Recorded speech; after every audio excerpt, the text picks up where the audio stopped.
Mahal ko ang Pilipinas, aking lupang sinilangan.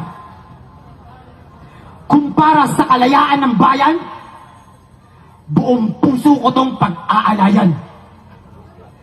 Lagpas 500 taon nang sakupin tayo ng mga Espanyol.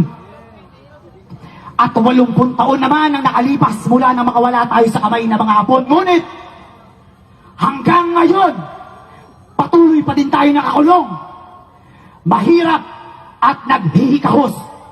Hindi dahil sa kamay ng banyaga, kundi dahil sa korupsyon ng mga madarambong na kapwa natin Pilipino. Ang ninanakaw nyo ay hindi lang kaban ng bayan.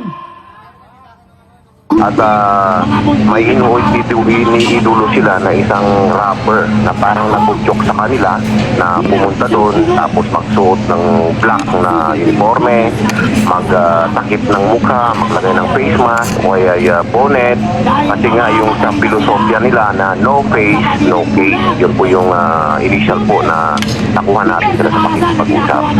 At makikita na rin po natin na lumalabas na parang yung iniidolo nilang rapper ay nagsalita rin daw po doon sa stage. Kaya yun po ang masusi natin inibigyan kung sino po yung tinutukoy nila na rapper na nagsalita po doon sa stage.